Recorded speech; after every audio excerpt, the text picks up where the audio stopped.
Assalamualaikum warahmatullahi wabarakatuh. Berjumpa lagi dengan Pak San, teman-teman. Hari ini insya Allah kita akan belajar matematika kembali, melanjutkan materi kita terkait dengan bilangan bulat. Kali ini kita akan belajar terkait dengan bagaimana sifat-sifat operasi hitung dalam bilangan bulat. Di sini adalah materi lanjutan dari pembahasan kita sebelumnya terkait dengan bilangan bulat. Di bab 1 tidak hanya kita akan mengkaji terkait dengan macam-macam bilangan bulat, garis bilangan, dan juga perbandingan bilangan bulat. Namun juga kita akan membahas terkait dengan bagaimana sifat-sifat dalam operasi hitung bilangan bulat. Mari disimak ya. Sebelumnya, Pasan akan review terkait dengan apa itu bilangan bulat, agar kita dapat melanjutkan materi ini dengan lebih maksimal. Bilangan bulat terdiri dari bilangan positif, negatif, dan juga angka 0. Dari itu kita sudah dapat memastikan bahwa di kelas 6 ini ketika kita masuk ke materi bilangan bulat, kita akan juga mempelajari bagaimana bilangan negatif akan berpengaruh dalam suatu soal. Ketika kita melibatkan bilangan negatif, maka di situ juga kita akan menentukan sifat-sifat yang akan berpengaruh dalam suatu operasi hitung. Dari itu teman-teman, mari disimak apa saja sifat-sifat yang ada pada operasi hitung bilangan bulat. Disimak ya. Sifat-sifat operasi hitung bilangan bulat. Tujuan pembelajaran kali ini adalah untuk kita dapat mengerti dan paham tentang sifat-sifat operasi hitung pada bilangan bulat. Kita juga diminta untuk menyelesaikan soal hitung bilangan bulat berupa soal-soal langsung dan juga soal-soal bentuk cerita.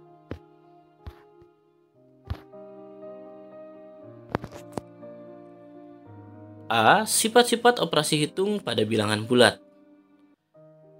Terbagi menjadi 3, kita hafalkan bersama ya. Yang pertama adalah sifat komutatif atau pertukaran.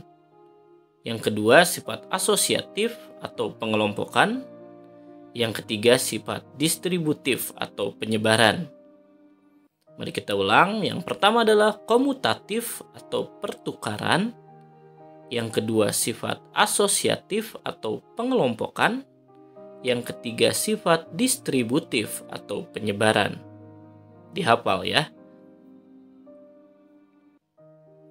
Yang pertama sifat komutatif atau pertukaran. Sifat komutatif pada penjumlahan. Kita lihat contohnya.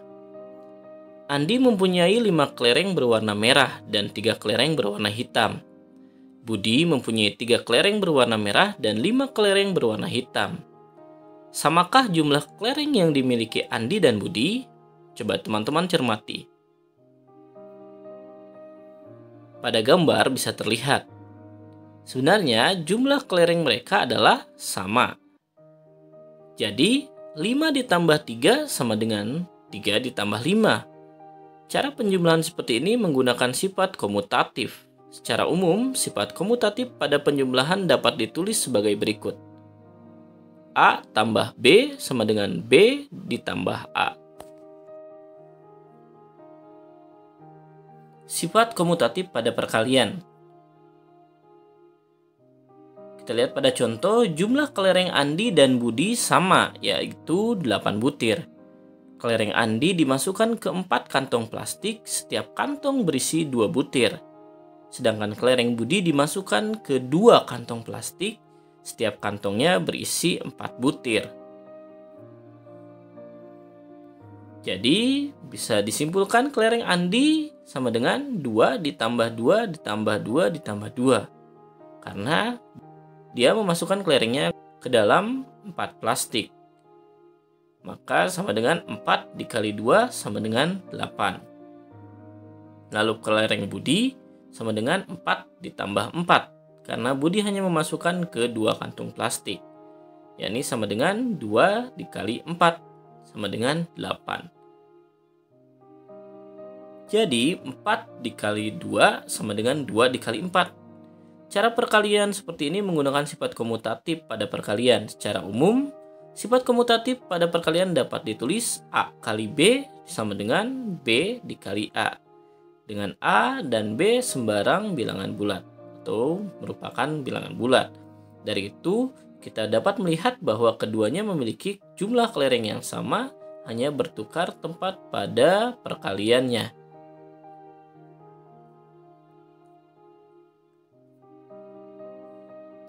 Yang kedua, sifat asosiatif atau pengelompokan. Sifat asosiatif pada penjumlahan. Kita lihat ya. Andi mempunyai 2 kotak berisi kelereng. Kotak 1 berisi 3 kelereng merah dan 2 kelereng hitam. Kotak 2 berisi 4 kelereng putih. Budi mempunyai 2 kotak berisi kelereng. Kotak 1 berisi 3 kelereng merah, kotak 2 berisi 2 kelereng hitam dan 4 kelereng putih. Pertanyaannya, samakah jumlah kelereng yang dimiliki Andi dan Budi? Kita lihat kelereng Andi dan kelereng Budi pada gambar. Sebenarnya, keduanya memiliki jumlah kelereng yang sama, hanya berbeda penempatannya atau pengelompokannya. Inilah yang disebut sifat asosiatif. Secara umum, sifat asosiatif pada penjumlahan dapat ditulis dalam kurung A tambah B ditambah C sama dengan A ditambah dalam kurung B ditambah C. Jadi hanya mengurung 2 bilangan terlebih dahulu untuk dijumlahkan terlebih dahulu, atau kita memisahkan satu bilangan ke luar dari bilangan yang akan kita jumlahkan terlebih dahulu. Sifat asosiatif pada perkalian, contohnya Andi mempunyai 2 kotak mainan. Setiap kotak diisi 3 bungkus kelereng, setiap bungkus berisi 4 butir kelereng. Berapa jumlah kelereng Andi? Ada 2 cara yang dapat digunakan untuk menghitung jumlah kelereng Andi. Kita lihat caranya. Cara pertama, menghitung banyak bungkus, kemudian hasilnya dikalikan banyak kelereng tiap bungkus. Banyak bungkus dikali banyak kelereng tiap bungkus. Dalam kurung 3 bungkus ditambah 3 bungkus, maka tinggal dikalikan dengan 4 butir. 3 ditambah 3 kali 4. Atau 2 dikali 3 dikali 4 sama dengan 24 butir. Cara yang kedua, menghitung banyak kelereng setiap kotaknya dahulu, kemudian hasilnya dikalikan banyak kotak. Banyak kotak dikali banyak kelereng. 2 dikali dalam kurung 4 ditambah 4 ditambah 4. Maka 2 dikali 3 dikali 4, karena 4-nya 3 kali, sama dengan 24 butir. Nah, kita bisa lihat penghitungan cara 1 itu di dalam kurung 2 dikali 3 baru dikali 4. Sedangkan penghitungan cara 2 kita lebih dahulukan 3 dikali 4 dulu baru dikali 2. Karena yang dikurung adalah 3 kali 4-nya. Hasil penghitungan dengan kedua cara adalah sama. Jadi, dalam kurung 2 kali 3 dikali 4 sama dengan 2 dikali dalam kurung 3 dikali 4. Cara perkalian seperti ini menggunakan sifat asosiatif pada perkalian. Secara umum, sifat asosiatif pada perkalian dapat ditulis di dalam kurung A kali B, tutup kurung kali C, sama dengan A kali dalam kurung B kali C. Dengan A, B, dan C adalah bilangan bulat. Dan yang terakhir adalah sifat distributif. Sifat distributif atau penyebaran. Kita lihat pada gambar. Di sini ada perkalian dan penjumlahan dalam satu operasi hitung. Teman-teman akan menggunakan sifat distributif di sini untuk mempermudah cara menghitungnya. Kita lihat 3 kali 4 ditambah 3 kali 6 sama dengan 3 dikali dalam kurung 4 tambah 6. Di sini ada yang sama, yaitu angka 3. 3 mengalikan 4 dan 6, maka 3 dikali dalam kurung 4 ditambah 6. 3 kali 4 dan 3 kali 6 mempunyai angka pengali yang sama, yaitu 3. Penghitungan dilakukan dengan cara penjumlahan kedua angka yang dikalikan 4 tambah 6. Kemudian hasilnya dikalikan dengan angka pengali 3. Jadi 3 dikali dalam kurung 4 tambah 6 sama dengan 3 dikali 10 sama dengan 30. Mengapa cara ini digunakan? Karena menghitung 3 dikali dalam kurung 4 tambah 6 tutup kurung sama dengan 3 kali 10 lebih mudah daripada menghitung 3 kali 4 ditambah 3 kali 6. Di sini juga ada cara lain, yaitu ketika kita harus menguraikan atau menyebarkannya. 15 dikali dalam kurung 10 tambah 2 sama dengan Kita uraikan 15-nya menjadi 15 dikali 10 ditambah 15 dikali 2. Nah, 15 dikali dalam kurung 10 tambah 2 mempunyai angka pengali yang sama, yaitu 15. Jadi angka pengalinya yang dipisahkan di sini. Penghitungan dilakukan dengan cara kedua angka yang dijumlahkan 10 dan 2. Masing-masing dikalikan dengan angka pengali 15, kemudian hasilnya dijumlahkan. Ini dianggap akan lebih mudah. Maka dari itu 15 dikali dalam kurung 10 tambah 2 sama dengan dalam kurung 15 kali 10 ditambah dalam kurung 15 kali 2. 15 kali 10, 150, 15 kali 2, 30. Itu akan lebih mudah dijumlahkan. Maka hasilnya 180. Cara ini juga untuk mempermudah penghitungan karena menghitung dalam kurung 15 kali 10 ditambah dalam kurung 15 kali 2 sama dengan 150 ditambah 30 sama dengan 180 lebih mudah daripada menghitung 15 dikali dalam kurung 10 tambah 2. Maka hasilnya akan 15 dikali 12. 15 kali 12 kita pun harus menghitung lagi, mengkotret, dan akhirnya akan memperlama proses menghitung kita. Walaupun hasilnya akan sama 180. Cara penghitungan seperti di atas menggunakan sifat distributif pada penjumlahan dan pengurangan. Secara umum, sifat distributif pada penjumlahan dan pengurangan dapat ditulis A kali dalam kurung B tambah C sama dengan dalam kurung A kali B ditambah dalam kurung A kali C. Atau A kali dalam kurung B dikurangi C sama dengan dalam kurung A dikali B dikurangi dalam kurung A dikali C. Di sini kita bisa lihat langsung perbedaannya pada penjumlahan dan pengurangan. Kita harus fokus untuk menempatkan A di setiap kurungnya, lalu kita kalikan dengan B dan C, lalu kita selipkan penjumlahan dan pengurangan di tengah-tengahnya. Itu adalah cara untuk sifat distributif.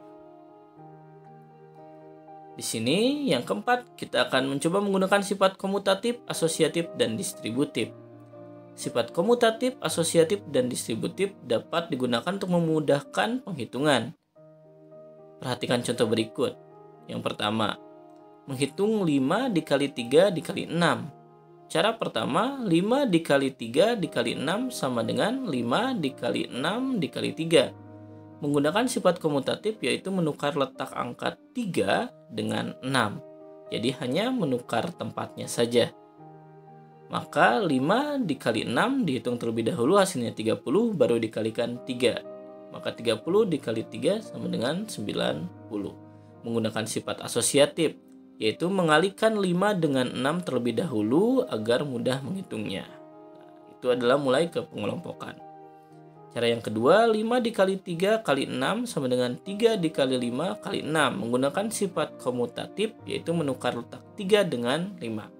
Jadi bebas teman-teman untuk menukar tempatnya. Yang jelas sifat komutatif membuat perubahan tempat di operasi hitungnya agar kita lebih mudah menghitungnya. Jadi menghasilkan sifat asosiatif 3 dikali dalam kurung 5 dikali 6. Dalam kurung 5 dikali 6 menunjukkan sifat asosiatif, yaitu mengalihkan 5 dan 6 terlebih dahulu agar mudah menghitungnya.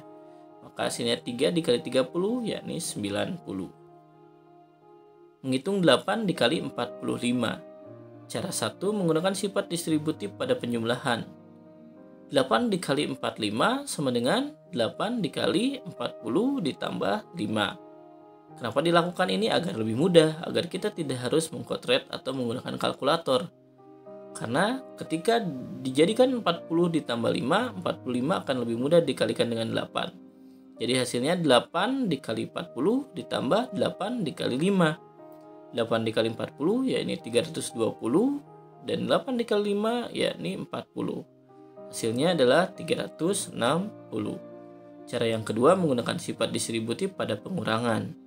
Jadi 45-nya kita rubah menjadi 50 dikurangi 5. 8 dikali 45 sama dengan 8 dikali 50 dikurang 5. 8 dikali 50 dikurangi 8 dikali 5. 8 kali 50 hasilnya 400. Dan 8 kali 5 hasilnya 40. Maka hasilnya pun sama 360. Mudah teman-teman? Mari kita coba contoh soal berikut. Ada 3 contoh soal, kita kerjakan bersama. Dicermati tipe soal dan juga bagaimana cara mengerjakannya ya teman-teman. Yang pertama, 18 ditambah 11. Kita diminta untuk menggunakan sifat komutatif. Tadi apa sifat komutatif? Ya, tepat. Komutatif adalah pertukaran. Jadi nomor 1 hanya perlu untuk kita tukar tempatnya. 18 ditambah 11 sama dengan 11 ditambah 18 sama dengan 29. Tepat sekali. Yang kedua, 27 ditambah 13 ditambah 35 sama dengan, kita diminta untuk menggunakan sifat asosiatif. Sifat asosiatif adalah pengelompokan. Kita kelompokkan dulu yang lebih mudah. Nah, 7 dan 3 dijumlahkan jadi 10. Itu akan lebih mudah. Jadi 27 ditambah 13 kita dahulukan. Kita berikan kurung. Ditambah 35 sama dengan 27 ditambah 13 hasilnya 40, ditambah 35 jadi hasilnya 75. Mudah bukan? Lanjut yang ketiga, 10 dikali dalam kurung 5 ditambah 12. Sama dengan, kita diminta menggunakan sifat distributif. Distributif adalah penyebaran. Kita lihat, 10 dikali dalam kurung 5 ditambah 12 menjadi dalam kurung 10 dikali 5 ditambah dalam kurung 10 dikali 12. 10 kali 5 hasilnya 50. 10 kali 12 hasilnya 120. Jadi 50 ditambah 120 sama dengan 170. Mudah bukan? Nah, tadi adalah contoh soal dari sifat-sifat operasi hitung bilangan bulat. Berikut adalah latihan soal. Teman-teman silakan kerjakan satu persatu 10 soal yang berupa bentuk langsung penjumlahan. Yang pertama, 23 dikali 2 sama dengan, gunakan sifat komutatif. B, 15 ditambah 16 ditambah 44 sama dengan, gunakan sifat asosiatif. C, 22 dikali dalam kurung 3 ditambah 4 sama dengan, gunakan sifat distributif. D, 101 ditambah 126 sama dengan, gunakan sifat komutatif.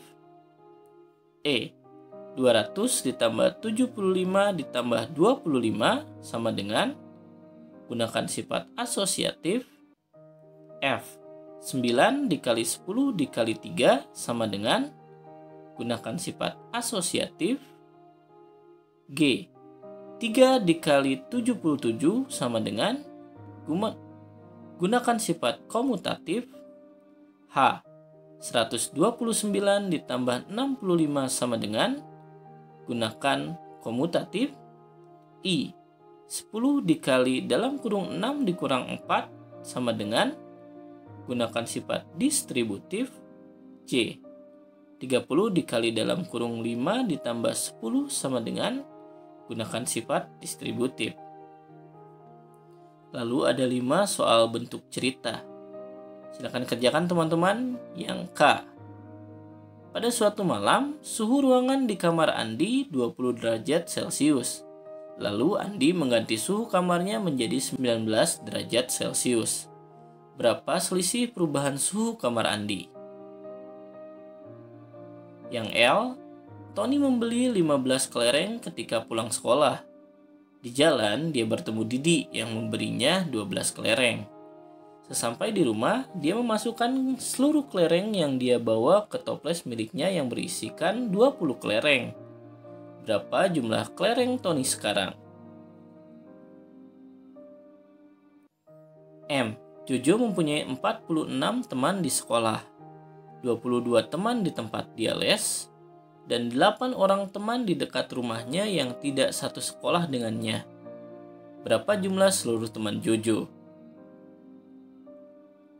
N, dalam satu kelas ada 30 orang siswa menyukai seni dan 18 orang siswa menyukai olahraga. Jika ada 5 siswa yang tidak menyukai keduanya, berapakah jumlah seluruh siswa di kelas tersebut? Dan terakhir, O, ayah memiliki 3 buah mobil di garasi. Setiap mobil memiliki 4 ban terpasang dan 1 ban cadangan. Berapa jumlah ban mobil yang ayah miliki di garasinya? Nah, sekian. Terima kasih. Nah, tadi sekian materi dari pasang. Mari kita sebutkan kembali 3 sifat operasi hitung pada bilangan bulat. Yang pertama adalah komutatif, yakni pertukaran. Yang kedua, asosiatif, yakni pengelompokan. Dan yang terakhir, yang ketiga adalah distributif atau penyebaran. Diulang, komutatif, pertukaran, asosiatif, pengelompokan, distributif, penyebaran. Dihafalkan dan dikerjakan 15 soal yang telah Pasan berikan tadi. Kembali bahwa teman-teman harus lebih giat lagi belajar karena kita sudah ada di tahun terakhir di kelas 6. Dari itu kita harus mengejar lebih banyak materi dan juga lebih banyak berlatih agar kita dapat memaksimalkan materi-materi yang belum kita pelajari dan juga kita dapat terus berlatih dari materi-materi yang sudah kita kuasai. Semangat terus belajar di rumahnya. Pasan tunggu laporannya besok di school visit. Terima kasih. Wassalamualaikum warahmatullahi wabarakatuh.